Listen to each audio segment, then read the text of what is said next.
You're watching Channel 2 News, a back-to-school special. Welcome to Channel 2's Back to School special, where we will give you all the information you need for the school year. I'm John Potter. And I'm Andy Guevara. Earlier this year, Governor Sandoval, he made a point of putting a large emphasis on learning in schools and improving education across the Silver State. Chloe Beardsley reports on a few new laws that could help teachers and learning in the classroom this year. $5 million over the next 2 years from the general fund will be used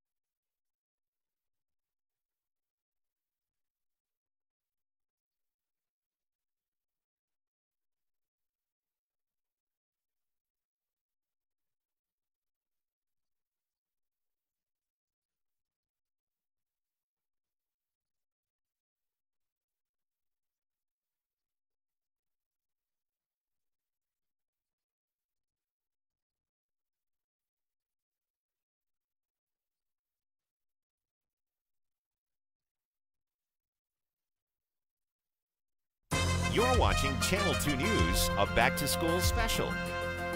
Welcome to Channel 2's Back to School special, where we will give you all the information you need for the school year. I'm John Potter. And I'm Andy Guevara.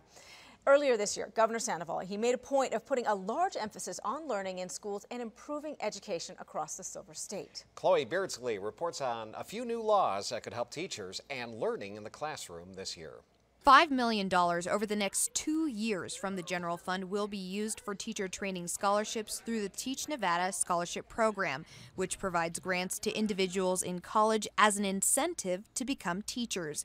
$10 million will also be used to provide financial incentives for new teachers to take jobs in the Silver State.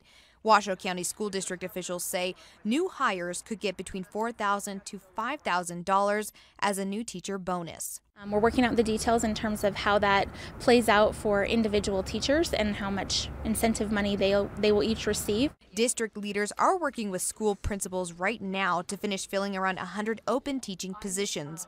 The most in-demand jobs in Washoe County are for special education instructors, math, and science teachers. The challenge is just having people apply for the job even. We're going through, and if we're not interviewing every candidate, we're hiring them. Another bill signed into law this year will also partially reimburse teachers for out-of-pocket spending. We found, on average, teachers spend $500 or more on school supplies for students in their classrooms. Teachers also step in and buy items for students whose families can't afford it. So, Senate Bill 133 was signed into law, which would reimburse educators for out-of-pocket expenses up to $250. Most teachers come in here and spend at least that much, if not more, throughout the year, especially new teachers. New teachers are spending about like $800. You know, my job isn't about keeping track of who I give what. It's about what I can give to those students so they can become successful members of the community. To see a full list of bills signed into law this year, you can go to our website, KTVN.com, and find a link under the blue News Links button. Covering back to school, Chloe Beardsley, Channel 2 News. All right, thank you for that, Chloe. Following months of dispute between former Superintendent Pedro Martinez and the school board, the Washoe County School District finally has a new leader, Tracy Davis. She was confirmed as the new superintendent just in time for the new school year. Ariana Bennett sat down with Superintendent Tracy Davis to hear about her priorities for the year ahead. So what would you say are your top priorities as the new superintendent? Well, there's a lot of them. Globally speaking, I'd say it's to ensure academic success for every child. And that comes with a lot of pieces. You know, we're looking at kindergarten, full-day kindergarten for all students, and implementing some of the things that have come from the sessions. What kind of changes can parents and students expect this coming school year? Anything major? And I think there's going to be major changes. It's like, oh, this is a whole new thing for the school district. What you'll see is more laser-like focus on instruction for all kids. We're really looking at how we differentiate instruction in our models with a more inclusive focus for a variety of needs for a variety of kids. What we've learned is every child does not fit in a comprehensive high school box. Some of us will go through, be cheerleaders, footballs, and that fits our styles. But other kids are different, and they need something different. So we're making sure that we provide a lot of different options to meet the needs of our students. You mentioned the legislature earlier did make some changes, actually a lot of changes to education at all levels, and some additional funding headed to the school district. Where is that money going to go?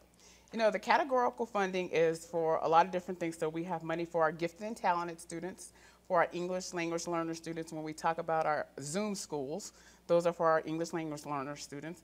Victory schools really look at students from our areas that are poor, right, and making sure that they have the essential things they need. I know one big area where obviously you've been hurting for a long time is capital needs. Where do our capital needs stand in Washoe County right now? That $20 million will be essential in maintaining buildings. We maintain our homes, right? We have to maintain our buildings. But that's not enough money to generate to build new schools. And as you know, we have areas in a town that they're just bursting at the seams, you know.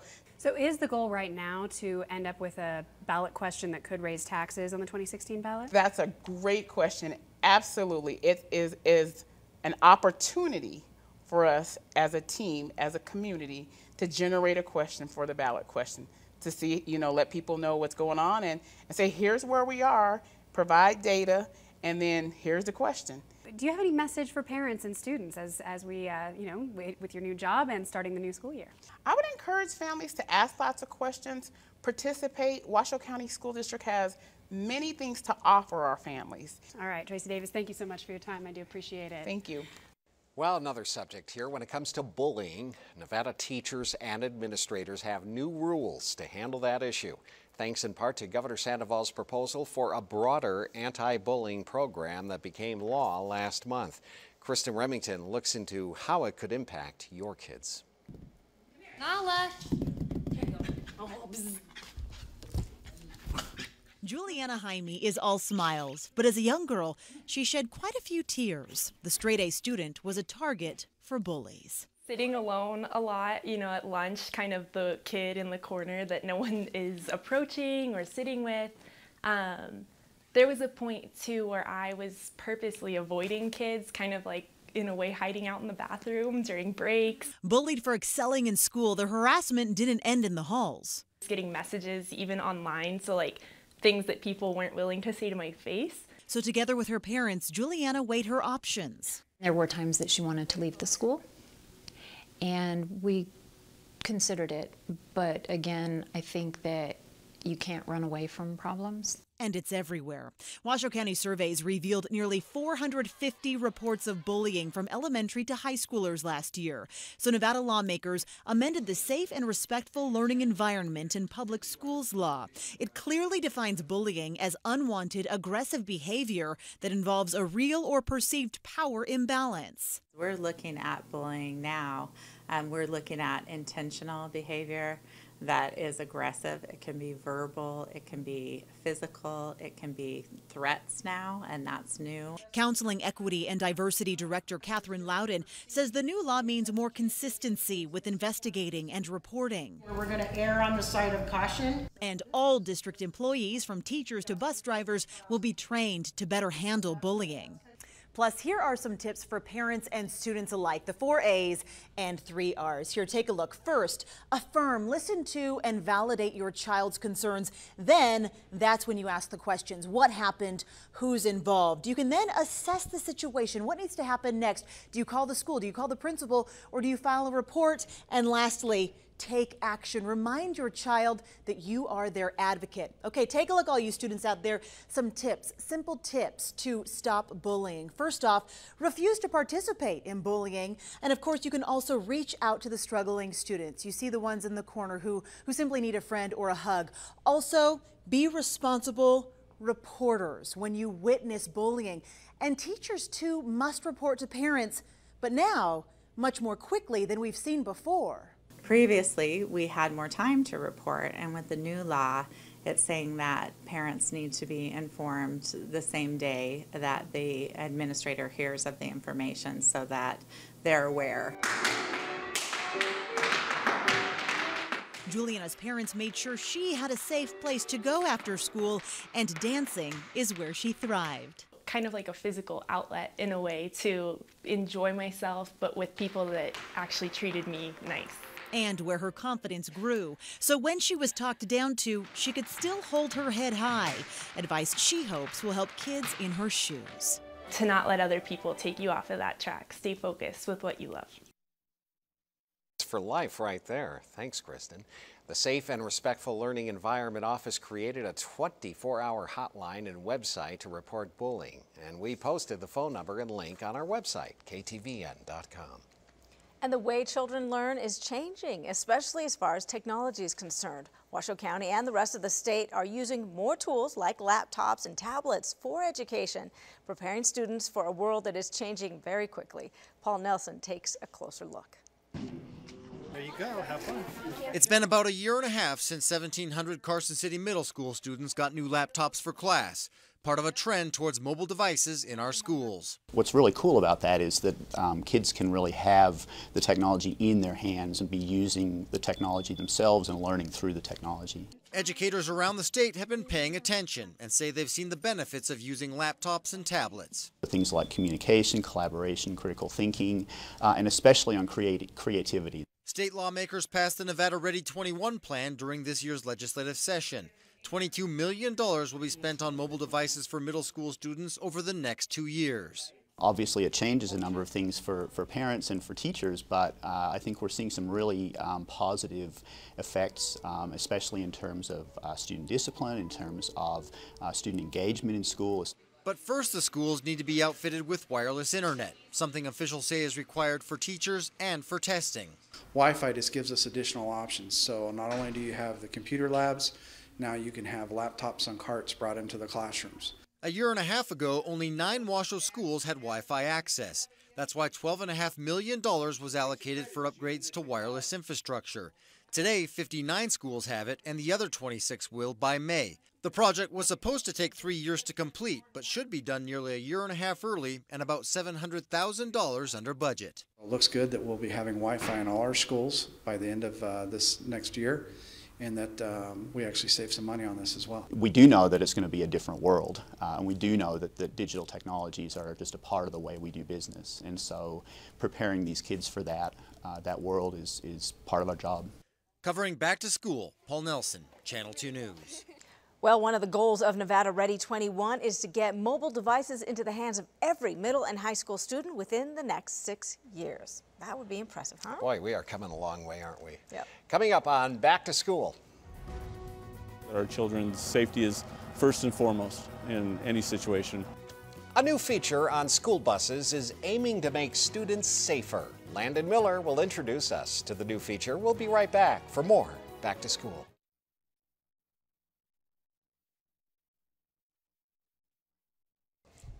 And welcome back to Channel 2's Back to School Special. Now, here's a topic that's important to everyone, the safety of our children. Washoe County School District Police say they are taking extra security measures to ensure your children's safety for the new school year. Amanda Ketchledge caught up with interim school police chief Jason Trevino to discuss the challenges for the new year and how you can help keep your kids safe. We know parents are very concerned when they send their children off to school. We want to make sure they're safe. And we know that, a safe environment is a learning environment. If kids don't feel safe, they're not going to be able to learn. Before sending your child off to their first class, school police recommend you talk to your child about drugs, weapons, and strangers. If your child knows to report something suspicious to a teacher, school police, or you immediately, it can diffuse a small issue before it becomes a larger problem. The students are a key piece to campus security because they truly know what's going on. There's a lot more of them than there are us or staff members. Teacher or even a passerby or parent sees something that just doesn't look right, a suspicious vehicle or a suspicious person hanging around the school. We go out and, a couple times we found that those people have had warrants, not necessarily posing a direct threat to the school, but not necessarily someone we want near the campus either. Even the little ones can help if they see something out of the ordinary. We certainly don't dismiss anything that they tell us, and we've had some very good tips come from little kids, walking to and from school or riding their bikes. To keep an eye out for intruders, school police are increasing their patrol. One of the things we did change last year was some of our start times for our patrol officers. We'll continue that this year. provides us more coverage at the times that we think it's more critical than we had in the past. They're also replacing door locks, securing perimeter fencing and entryways. Officers are holding more school assemblies and talking about safety tips with students. But thousands of young pedestrians and bicyclists will be on the road during school, so police want you to be aware of traffic. The majority of the concerns that we get actually are around safety in the mornings and after school with vehicle traffic, and it's really important for people to understand that schools are a place of congestion, and they need to make sure that they slow down on those school zones and around the school areas.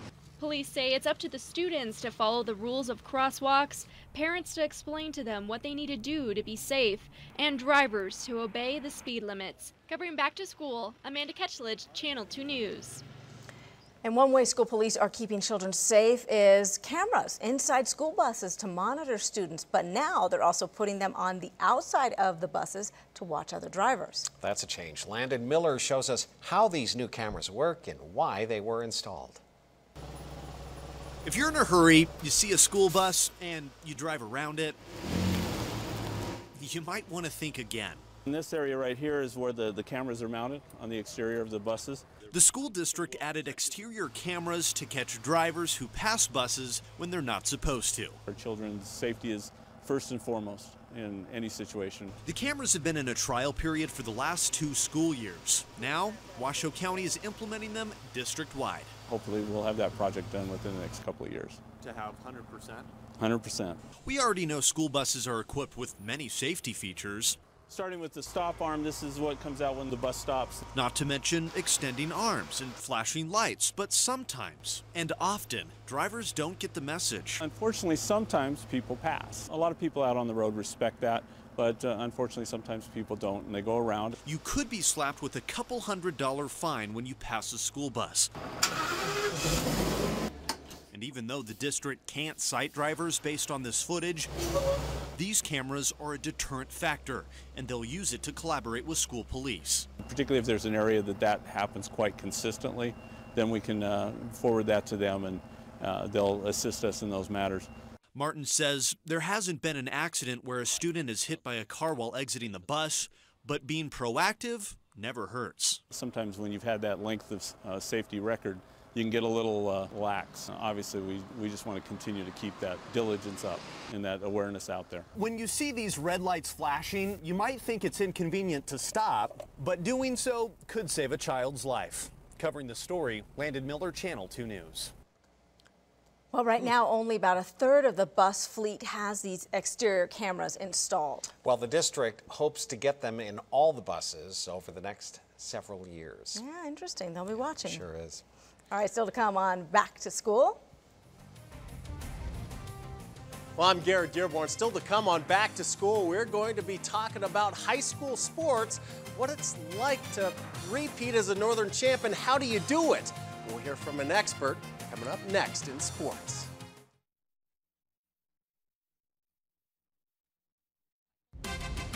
Now, here's Sports Director Garrett Dearborn with Channel 2 Sports.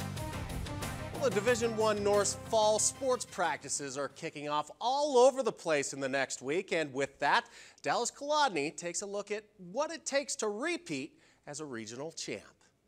The Reed Raiders football program has won 4 straight Division I North titles and 5 of the last 6. So you might imagine there would be some pressure to keep up with the past results. But if you ask head coach Ernie Howren, it's all about how you use that pressure. There's always pressure only because we want to win.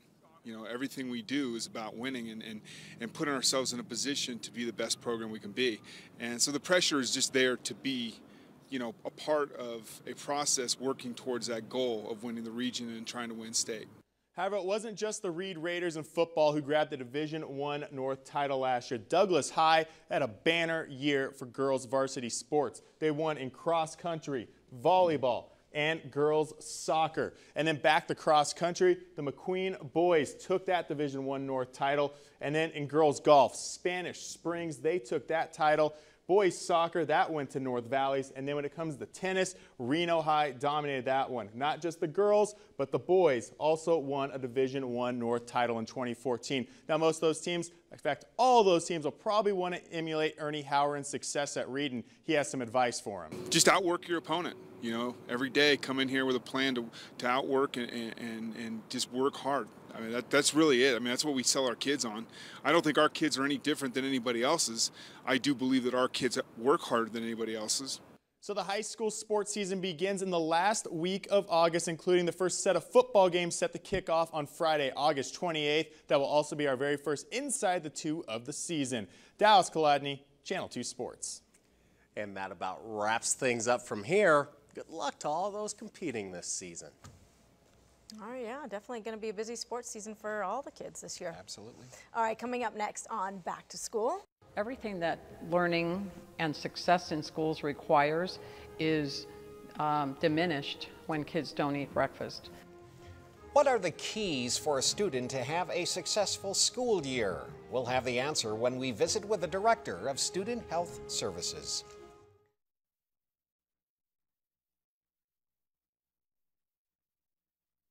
From a balanced start at breakfast to a good night's sleep, being healthy is important to a student's success in school. Wendy Damani spoke with the Director of Student Health Services about ways for a child to stay healthy during the school year. Have a look. When Dana Balkunas walks through the lunchroom door, she calls the scene a tornado. Active, noisy, happy to be out of class. As the Director of Student Health Services, Balkunas wants to emphasize 3 main points to help parents and kids have a healthy start to the new year. Kids should always eat breakfast. The school district offers diet options at lunchtime and make sure your child is getting enough sleep. Let's start with breakfast. Balkunas says a bowl of cereal with milk, some fruit, and protein like peanut butter are quick and easy ideas. Everything that learning and success in schools requires is diminished when kids don't eat breakfast. Just like for breakfast, many schools in Washoe County offer free or reduced cost lunches as well. Even special diets are taken into consideration. It is nut-free. I want to mention that for parents who are concerned about allergies. And if kids have a medical prescribed diet, the Nutrition Services Department can usually work with them. When the school day ends and kids go home to prepare for the next day, Balkunas says every child has homework. The assignment? To get a good night's sleep. Get that summer kind of, loosey-goosey routine back into something that's more structured. While reading, writing, and arithmetic are important classes in school, setting a good routine at home may be the most healthy lesson you can teach your kids this next school year. Those early years where they've established a pattern of good health will follow them into middle and high school. Well, another way to keep your child healthy at school is to keep them up to date on their vaccinations. Balkunas also spoke about the importance of immunizations. She said that the diseases vaccinations protect against can be devastating, and not just to the child.